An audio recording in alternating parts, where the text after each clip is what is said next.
Assalamualaikum warahmatullahi wabarakatuh. Saya Nisa Adila akan mempresentasikan materi mengenai fase diam GCMS, HPLC, HPTLC, dan SFC, yang merupakan salah satu materi pada mata kuliah metode pemisahan lanjut, yang mana dosen pengampunya adalah Prof. Dr. Renat Rinaldi Idros, SSI. Adapun outline pembahasan presentasi kali ini adalah yang pertama yaitu GC-MS, gas kromatografi mass spektrometri. Yang kedua yaitu HPLC, High Performance Liquid Chromatography. Yang ketiga yaitu HPTLC, High Performance Thin Layer Chromatography. Dan yang terakhir yaitu SFC, Supercritical Fluid Chromatography. Nah, sebelumnya kita harus mengetahui dulu apa itu fase diam. Fase diam merupakan salah satu komponen yang penting dalam proses pemisahan dengan kromatografi. Karena adanya interaksi dengan fase diam terjadi perbedaan waktu retensi, ya, dan terpisahnya komponen senyawa analit. Fase diam itu dia dapat berupa bahan padat atau porus, berpori, berbentuk molekul kecil atau cairan yang umumnya dilapiskan pada padatan pendukung. Nah, selanjutnya kita akan membahas tentang GCMS, gas kromatografi mass spektrometri. Apa itu GCMS? GCMS merupakan gabungan dari instrumen kromatografi gas yang dipadukan dengan detektor berupa spektrometri massa, di mana pada GCMS ini terdapat dua komponen utama, yaitu kromatografi gas dan spektrometer massa. Nah, GC ini merupakan metode yang dinamis untuk pemisahan dan deteksi senyawa-senyawa organik yang mudah menguap dan senyawa-senyawa anorganik dalam suatu campuran. Nah, GC ini mempunyai fase gerak, yaitu fase geraknya adalah sebagai gas. Prinsip kerja dari GCMS yaitu berdasarkan perbedaan kemampuan laju distribusi masing-masing komponen di antara fase gerak dan fase diam di dalam kolom pada kecepatan dan waktu yang berbeda. Nah, pemisahan pada kromatografi gas ini didasarkan pada titik didih suatu senyawa dikurangi dengan interaksi yang mungkin terjadi antara solut dan fase diam. Nah, pada kromatografi gas, fase gerak yang digunakan yaitu gas dan fase diam yang digunakan yaitu kolom. Kromatografi gas ini umumnya dia terdapat 4 komponen utama, yaitu fase gerak atau gas membawa, fase diam, kolom, dan detektor. Di mana fase gerak berfungsi sebagai pembawa solut ke kolom. Nah, gas pembawa yang sering digunakan yaitu gas helium, hidrogen, dan nitrogen. Aliran gas diatur pada kecepatan dalam satuan mililiter per menit. Kolom berfungsi sebagai tempat terjadinya proses pemisahan karena di dalamnya terdapat fase diam. Ada tiga jenis kolom pada GC, yaitu kolom kemas, kolom kapiler, dan kolom preparatif. Detektor berfungsi mengubah sinyal gas pembawa dan komponen-komponen di dalamnya menjadi sinyal elektronik yang berguna untuk analisis kualitatif dan kuantitatif terhadap komponen-komponen yang terpisah di antara fase diam dan fase gerak. Nah, menurut sifat-sifat dari fase diamnya, GC dibagi menjadi dua, yaitu gas solid kromatografi dan gas liquid kromatografi. Di mana pada gas solid kromatografi, fase diam yang digunakan yaitu zat padat, contohnya seperti silika, alumina, atau karbon. Proses pemisahan yang terjadi yaitu karena adanya adsorpsi pada permukaan padatan. Selanjutnya yang kedua yaitu gas liquid kromatografi. Fase diam pada kromatografi liquid ini adalah lapisan cairan mikroskopik atau polimer yang disalut tipis pada kolom dan mempunyai titik didih yang tinggi. Dapat bersifat polar, nonpolar, atau semipolar. Nah, jenis fase diam akan menentukan urutan elusi komponen-komponen dalam campuran. Fase diam harus mampu memisahkan komponen dalam sampel.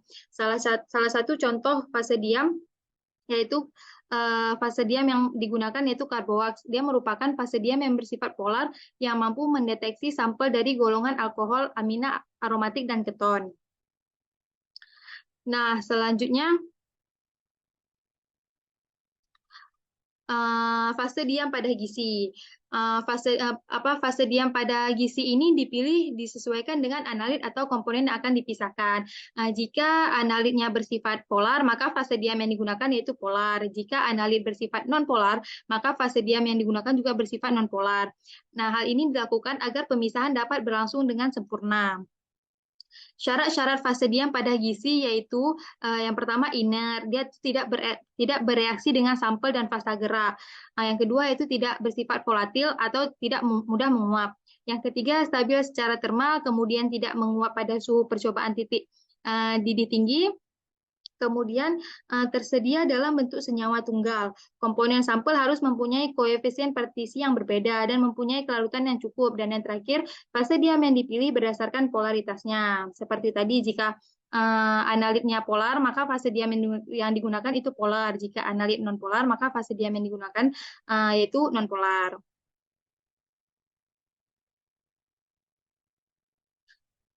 Nah, selanjutnya kolom gizi. Kolom kemas terbuat dari gelas atau logam yang tahan karat atau dari tembaga dan aluminium. Panjang kolom yaitu 1-5 meter dengan diameter dalam 1-4 mm. Nah, kolom kapiler sangat banyak digunakan karena memberikan efisiensi yang tinggi. Kemudian kolom preparatif digunakan untuk menyiapkan sampel yang murni dari adanya senyawa tertentu dalam matriks yang kompleks. Kemudian fase diam dipakai pada kolom kapiler dapat bersifat nonpolar, polar, atau semipolar. Nah, fase diam nonpolar yang paling banyak digunakan adalah metil polisiloksan dan fenil 5%, metil polisiloksan 95%. Sedangkan fase diam semipolar adalah fenil 50%, metil polisiloksan 50%, dan fase diam yang polar yang sering digunakan adalah polyethylene glycol. Nah, selanjutnya kita masuki pada materi kedua, yaitu pembahasan kedua, yaitu HPLC, High Performance Liquid Chromatography. Apa itu HPLC? HPLC merupakan salah satu teknik kromatografi untuk zat cair yang biasanya disertai dengan tekanan yang tinggi. HPLC ini dia menggunakan dua fasa kerja, yaitu fasa gerak dan fasa diam, di mana fasa geraknya berupa cairan atau pelarut yang berfungsi untuk membawa komponen campuran menuju detektor. Sedangkan fase diam adalah fase tetap di dalam kolom yang berupa partikel dengan pori yang kecil dan memiliki area surface yang tinggi. Nah, ada beberapa kegunaan HPLC, yaitu untuk pemisahan sejumlah senyawa organik, anorganik, maupun senyawa biologis, analisis ketidakmurnian impurities, analisis senyawa-senyawa yang tidak menguap non-volatil, penentuan molekul-molekul netral, ionik, maupun deuterion, isolasi, dan pemenuhan senyawa, pemisahan senyawa-senyawa strukturnya hampir sama. Prinsip dari HPLC yaitu adalah pemisahan analit berdasarkan kepolarannya. HPLC ini terdiri dari beberapa komponen utama, yaitu kolom. Kolom ini dia sebagai fasa diam dan larutan tertentu sebagai fasa geraknya. HPLC berbeda dengan kromatografi lainnya karena menggunakan tekanan tinggi untuk mendorong fase gerak. Campuran analit akan terpisah berdasarkan kepolarannya dan kecepatannya untuk sampai ke detektor, sehingga waktu retensi yang dihasilkan ini akan berbeda. Hal ini dapat diamati pada puncak-puncak spektrum yang akan dihasilkan. Nah, selanjutnya syarat-syarat fase diam HPLC yaitu yang pertama inert, kemudian tidak larut dalam fase gerak, kemudian tidak berwarna, memberikan aliran yang baik pada fase gerak, stabil, dan tahan tekanan yang tinggi, tidak mudah rusak, dan memiliki gugus fungsinya yang aktif, dan berinteraksi terhadap komponen dalam sampel. Nah, fase diam HPLC. Kolom merupakan bagian dari HPLC yang terdapat fase diam di dalamnya. Fase diam pada HPLC ini dia berupa lapisan film cair yang terikat pada basis partikel silika. Tujuan terikatnya lapisan film ini adalah untuk mencegah kemungkinan terjadinya kebocoran cairan fase diam dari kolom. Lapisan film cair ini terikat pada partikel silika melalui ikatan kovalen. Nah, selanjutnya masuki pembahasan tentang kolom pada HPLC. Nah, kolom pada HPLC ini dia merupakan bagian yang sangat penting sebab pemisahan komponen-komponen sampel akan terjadi di dalam kolom silika. Bahan pengisi kolom terpacking yang sering digunakan adalah SiO2H2O. Nah, kolom yang digunakan pada HPLC pada umumnya memiliki panjang 5-25 cm dengan diameter bagian dalam sebesar 4,6 mm, ukuran partikel 5 mikrometer dan mengandung 40.000 sampai 70.000 plat atau meter. Pada kolom HPLC terdapat kolom penjaga yang berfungsi untuk meningkatkan masa penggunaan kolom dengan mencegah ikatan kuat secara irreversibel antara partikel kontaminan dari pelarut dan komponen pada sampel dengan fase diam. Kemudian bahan yang sering digunakan sebagai fase diam adalah oktadesil silika yang mengandung rantai C18. Kolom HPLC dapat dibedakan berdasarkan senyawa penyusun fase diamnya. Kolom yang paling umum adalah tipe C18. Kolom tipe C18 ini adalah kolom HPLC yang menggunakan bahan C18 sebagai fase diam. Kolom HPLC C18 digunakan dalam ilmu lingkungan dan analisis kimia serta industri seperti ilmu farmasi dan lingkungan untuk menganalisis bagian partikel dari campuran bahan kimia. Nah, kolom ini dia memiliki panjang yang berbeda-beda, yaitu 15 cm atau 25 cm. Panjang kolom ini sangat menentukan lama atau tidaknya terjadi analisis atau elusi. Pada kromatografi fase terbalik, kolom yang digunakan yaitu ODS dan BDS. Perbedaan kolom ODS dan BDS adalah pada kolom ODS terdapat gugus fungsi OH yang bebas, sedangkan pada kolom BDS terdapat gugus fungsi OH yang dinonaktifkan. Selain itu, kolom ODS memiliki tailing puncak yang tinggi, sedangkan kolom BDS dirancang untuk mengurangi tailing puncak. Nah, ditinjau dari fase diam dan fase geraknya, kolom HPLC terbagi menjadi dua, yaitu kolom fase normal dan kolom fase terbalik. Pada kolom fase normal, fase diam yang digunakan itu bersifat polar, contohnya seperti silika gel. Fase gerak bersifat nonpolar, artinya yang dipisahkan adalah analit yang bersifat nonpolar. Senyawa-senyawa polar di dalam campuran melalui kolom akan melekat lebih lama pada silika yang polar dibanding dengan senyawa-senyawa nonpolar. Oleh karena itu, senyawa yang nonpolar akan lebih cepat melewati kolom. Nah, pada kolom fase terbalik, fase diam yaitu bersifat nonpolar dan fase geraknya itu bersifat polar. Mekanisme kerja yang terjadi di dalam kolom yaitu pemisahan komponen-komponen campuran yang terjadi di dalam kolom karena adanya perbedaan kekuatan interaksi antara solut terhadap fase diam. Solut yang lemah interaksinya dengan fase diam akan keluar terlebih dahulu, sedangkan solut yang kuat interaksinya dengan fase diam akan keluar lebih lama dari kolom. Selanjutnya pembahasan ketiga yaitu HPTLC, High Performance Thin Layer Chromatography. HPTLC merupakan perkembangan dari metode TLC yang digunakan untuk memisahkan sampel berdasarkan perbedaan kepolaran antara sampel dengan pelarut yang akan digunakan. Teknik ini biasanya menggunakan fase diam dari plat silika dan fase geraknya disesuaikan dengan jenis sampel yang ingin dipisahkan. Metode ini sering digunakan dalam analisa kualitatif karena metode menggunakan teknik konvensional dengan cara yang lebih dioptimalkan dan menggabungkan seni kromatografi.